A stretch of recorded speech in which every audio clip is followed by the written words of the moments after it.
بسم اللہ الرحمن الرحیم۔ السلام علیکم، امید آپ ٹھیک ہوں گے، خیریت سے ہوں گے۔ طیب بلوچ آپ کی خدمت میں پھر سے حاضر ہے جی۔ سب سے اہم جو ڈیولپمنٹ ہے، جو سب سے اہم چیز ہے وہ یہ ہے کہ جس طریقے سے سپریم کورٹ آف پاکستان کے چیف جسٹس کے جو اختیارات ہیں وہ نچلی سطح، مطلب ہے کہ دو اور ججز میں، یا supreme court practice and procedure act کے تحت ایک کمیٹی ہے اس میں تقسیم ہو گئے، اور چیف جسٹس اپنے طور پہ اب خود کچھ نہیں کر سکتے، تو یعنی ڈیلیوٹ ہو گئے ہیں اس کے جو اختیارات ہیں۔ اسی حوالے سے ہائی کورٹس جو ہیں، وہ چاروں ہائی کورٹس جو ہیں، ان کے چیف جسٹس صاحبان کے اختیارات جو ہے وہ ڈیلیوٹ کرنے کے لیے، یا ان اختیارات ثوابدیدی جو خاص کر اختیارات ہیں ان کو منیمائز کرنے کے لیے، جو ہے یا ان کو انسٹیٹیوشنلائز کرنے کے لیے، وہ جو ایک آمریت کا کنسپٹ ہے یا ون مین شو کا کنسپٹ ہے، اس کو ختم کرنے کے لیے سپریم کورٹ میں ایک درخواست دائر کی گئی تھی، اور وہ درخواست ہمارے دوست میاں داؤد ایڈوکیٹ کی جانب سے دائر کی گئی، اور خبر یہ ہے کہ 21 نومبر کو اس پر جو کانسٹیٹیوشنل بینچ ہے وہ سماعت کرنے جا رہا ہے۔ جسٹس امین الدین خان کی سربراہی میں 7 رکنی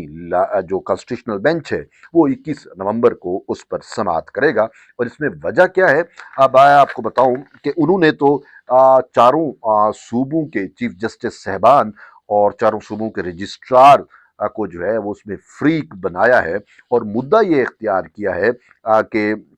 جو چیف جسٹس صاحبان ہیں ان کے بے انتہا ثوابدیدی اختیار ہوتے ہیں، اور وہ اپنے آپ کو بادشاہ سمجھتے ہیں، اور خاص کر جب وہ ریٹائرمنٹ کے قریب پہنچتے ہیں تو وہ جو ملکی خزانہ ہوتا ہے اس کو بے دردی سے لوٹنا شروع کر دیتے ہیں، چونکہ ان کے پاس اختیار ہوتا ہے، فرد وید ہے، ان کو کوئی پوچھ نہیں سکتا۔ رجسٹرار کی کیا جرات ہے، کس کی جرات ہے چیف جسٹس جو ہائی کورٹ کا ہے اس سے پوچھے کہ یہ پیسے آپ کدھر جا رہے ہیں، یہ کہاں پہ کر رہے ہیں، یہ تو صاحب ذرا کوئی نہیں پوچھ سکتا، وہ چیف جسٹس ہے، مرضی کا مالک ہے، بادشاہ ہے، بلکہ وہ شاہی اختیارات ہیں، ٹھیک ہے۔ اب دیکھیں پارلیمنٹیرینز کو، بیچارے وزیر اعظم کو بھی وہ اختیار نہیں ہے، وزیر اعظم نے بھی کچھ فیصلہ کرنا ہے نا، اس بیچارے نے پہلے کابینہ کا اجلاس بلانا ہے، کابینہ منظوری دے گی، کوئی پروجیکٹ اپروو کرنا ہے، کوئی کچھ کرنا ہے، وہ کابینہ کی منظوری سے ہوتا ہے سب کچھ، لیکن یہاں پہ ایک چیف جسٹس جو ہے وہ بیٹھتا ہے اور اربوں روپے ڈکار جائے تو کوئی اس کو پوچھنے والا نہیں ہے۔ یہ ایک فیکٹ بات کر رہا ہوں، فیکچول بات کر رہا ہوں، اور میاں داؤد ایڈوکیٹ جو ہے انہوں نے جو کیس سٹڈی پیش کیا ہے وہ جسٹس سابق chief justice Lahore high court Amir Bhatti کا پورا ایک پروفائل پیش کیا ہے، اور کہا ہے کہ باقی چیزیں آپ چھوڑیں کہ بطور چیف جسٹس وہ کیا کرتے رہے غرض نہیں ہے، لیکن آخری جو اس کا ریٹائرمنٹ سے قبل جو اس کا آخری 1 مہینہ تھا نا، وہ سارے میٹر آپ اٹھا کے دیکھ لیں، انہوں نے کہا آپ کو سمجھ جائے گی۔ 1 مہینے کے اندر انہوں نے قومی خزانے کو جس بے دردی سے لوٹا، بے دریغ اس کا استعمال کیا، اور من پسند کے لوگوں کو جس طریقے سے نوازا، جو اقربا پروری کی اس نے مثالیں کی، اور جو افسران، جوڈیشل افسران سسپینڈ ہو چکے تھے ان کو بغیر کلیئرنس کرائے ہوئے صرف یک جنبش قلم ان کو سزائیں ہو چکی تھی، ان کی سزائیں ختم کی، ثوابدیدی اختیار ہے، بھائی میرا مجھے آئین نے اختیار دیا، مجھے اختیار ہے، میں کچھ بھی کروں، میں بادشاہ ہوں، میں کچھ بھی کروں۔ ان سب کو بحال کیا، اور 3 سال 4 سال واٹ ایور جتنا عرصہ وہ سسپینڈ رہے ان کی وہ تنخواہیں بھی جاری کی، اور اوپر سے انکریمنٹ بھی دیے، اور اسی طریقے سے ایک ریڈر اور اس کی اہلیہ کے لیے جو ہے ان کو 4 سال کی جو ہے وہ ود پے چھٹی دے دی، اور ساتھ انکریمنٹ بھی، ایڈوانس کی بھی تنخواہیں دے دی۔ بٹ نان سینس، ایک مطلب ہے کہ 1 مہینے کے اندر اس نے بے انتہا نوٹیفکیشن کی، اور وہ سارے نوٹیفکیشن یہی تھے، کسی کو نواز رہا ہے، کسی کو پیسے دے رہا ہے، کسی کو تنخواہیں ایڈوانس میں دے رہا ہے، کسی کو بحال کر رہا ہے، کسی کو کیا کر رہا ہے، کسی کو، مطلب وہ ایک پرائم، مطلب ہے کہ جو ہے نا کہ کیس بنتا ہے اگر یہ کانسٹیٹیوشنل بینچ اس سمت جائے تو۔ اب بات یہ دیکھتے ہیں کہ کانسٹیٹیوشنل بینچ اپنے آپ کو کیا، دیکھیں اب مسئلہ یہ نہیں ہے، مسئلہ یہ ہے کہ یہ کانسٹیٹیوشنل بینچ 26ویں ترمیم کے تحت بنا ہے، تو اس کانسٹیٹیوشنل بینچ کو ہم اور آپ مانیٹر کر رہے ہیں، میں تو آلریڈی اس کانسٹیٹیوشنل بینچ پہ میرے بہت سارے تحفظات ہیں، ٹھیک ہے، میرے تحفظات کیا ہیں، میں تو پارلیمان نے جو کچھ کیا میں اس پہ چاہتا تھا، میں نے آواز اٹھائی، میری کوشش تھی کہ پارلیمان ایسا کرے، لیکن جس طریقے سے ہوا وہ مجھے قبول نہیں ہے۔ میں چاہتا تھا کانسٹیٹیوشنل کورٹ بنے، یہ کانسٹیٹیوشنل بینچ نہیں ہونا چاہیے، لیکن چاہے نہ چاہے مجبوراً قبول کرنا پڑا، پارلیمان نے کر دیا ہے، پارلیمان سپریم ہے، اور پھر مجبوری بھی ہمیں سمجھ آ جا سکتی ہے۔ وہ بلاول بھٹو زرداری جتنے اس نے مولانا فضل الرحمان کے گھر کے چکر لگائے ہیں آج تک، میں نے یار بار بار، اور مولانا صاحب نے کیا کیا ہے، وہ تحریک انصاف والی بات ان سے منوا لی، اور وہ تحریک انصاف چاہتی تھی کانسٹیٹیوشنل بینچ ہو اور یہ کچھ ہو، تو یہ سارا کچھ یعنی کہ جو ایک کنسیپٹ تھا، جو ایک نظریہ تھا، جو ایک نیڈ آف ٹائم تھی، وہ نیڈ آف ٹائم پوری نہیں کی گئی۔ ٹھیک ہے، کانسٹیٹیوشنل بینچ بنا۔ اب کانسٹیٹیوشنل بینچ کی حیت تو میں آپ کو، میں کل بھی میں نے پوری بات کی، اس کانسٹیٹیوشنل بینچ میں جو ہے وہ ججز کو کمپوزیشن دیکھ لیں، جو ہے اس میں اگرچہ اکثریت میں ہیں وہ معزز جج صاحبان جو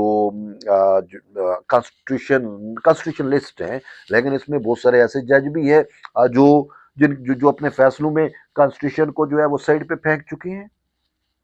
5 جج ہیں نا، 5 میں سے 3، چار جج وہ ہیں، باقی 7 جج وہ ہے، 7 جج ہیں، 7 میں سے 5 جج کانسٹیٹیوشنلسٹ ہوں گے، باقی 2-3 تو آپ کو پتہ ہے، جسٹس عائشہ ملک، میں باقیوں کا نام نہیں لوں گا، عائشہ ملک، ویسے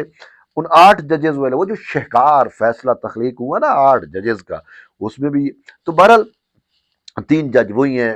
ان 8 میں سے، تو بہرحال ٹھیک ہے، مقصد جو بھی تھا۔ اب بات یہ ہے کہ اس کے سامنے یہ مدعا آ گیا ہے، اور اس میں کہا گیا ہے کہ یہ ثوابدیدی اختیارات ختم کیے جائے، کہ سپریم کورٹ اور پاکستان کے چیف جسٹس کے پاس بھی شاید یہی کچھ اختیارات، اس سے بھی زیادہ اختیارات ہوں گے، وہ تو ہائی کورٹ کا جج ہے، یہ تو چیف جسٹس ہے، یہ تو سپریم کورٹ کے ہیں، لیکن وہ supreme court practice and procedure act کے ذریعے ان کے اختیارات جو ہیں وہ ثوابدیدی اختیارات بھی ہیں، وہ کرٹیل ہو گئے، اور وہ ایک کمیٹی کے پاس چلے گئے جس میں سپریم کورٹ کے 3 ججز شامل ہوتے ہیں، تو وہ اس کمیٹی کے پاس چلے گئے۔ اب وہ کمیٹی فیصلہ کرتی ہے، چیف جسٹس ون مین شو نہیں رہا، پاور اس کے پاس، امریت، وہ بادشاہ نہیں بن سکتا، جیسے لاہور ہائی کورٹ کا چیف جسٹس بادشاہ بن سکتا ہے، سندھ کا یا بلوچستان کا یا واٹ ایور کوئی بھی۔ تو یہ انہوں نے درخواست کی ہے کہ بھئی انہوں نے جو بادشاہ یہاں قائم کی ہوئی ہے، تھوڑا اس پہ بھی کٹ لگائے، اور اختیارات جو ہیں وہ ان پہ کرٹیل کریں۔ یہ ثوابدیدی اختیارات کیا ہوتے ہیں کہ ایک کلہ میں جو جس کو مرضی ہے جو کچھ کر دو، بھئی اتنا بھی یہ نہیں ہے، پاکستان ہے، جمہوریت ہے، اور اس میں تھوڑا سا تو ایسا، اب بیچارے پارلیمان، وہ وزیر اعظم کے پاس وہ اختیار نہیں ہے جو ایک لاہور ہائی کورٹ کے چیف جسٹس کے پاس ہے، خدا کی قسم۔ اب وزیر اعظم مجھے بتائیں وہ کیا کر سکتا ہے، وہ کابینہ کی منظوری کا محتاج ہے، کچھ بھی ہو، وہ بھی سپریم کورٹ نے ہی، عدلیہ نے ہی مجبور کیا کہ وزیر اعظم جو ہے وہ کابینہ کی منظوری کے بغیر کچھ بھی نہیں کر سکتا، ٹھیک ہے، تو وہ اس بیچارے کو کابینہ سے منظوری لینی پڑتی ہے، اور یہاں پہ چیف جسٹس جو ہے وہ اپنا ثوابدیدی اختیار استعمال کر کے دن کو رات اور رات کو دن بنا سکتا ہے، تو یہ کھلا تضاد ہے۔ تو بہرحال یہ درخواست آئی ہے جی، اور اس کو سماعت ہونی ہے 21 نومبر کو۔ اب دیکھتے ہیں کانسٹیٹیوشنل بینچ اس پہ کیا کرتا ہے، اپنی ہائی کورٹ کا مسئلہ ہے، اب دیکھتے ہیں کانسٹیٹیوشنل بینچ اس کو in the good faith of the public,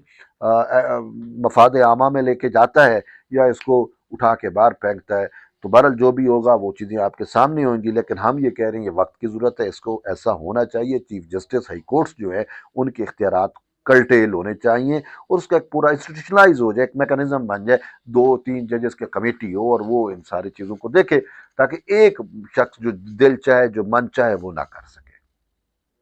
تو بہرحال دیکھیں گے اس کا کیا نتیجہ نکلتا ہے، اس وقت تک جڑے رہیے طیب بلوچ کے ساتھ، ملتے ہیں ایک نئی ویڈیو میں، تب تک کے لیے اجازت دیں، اللہ حافظ۔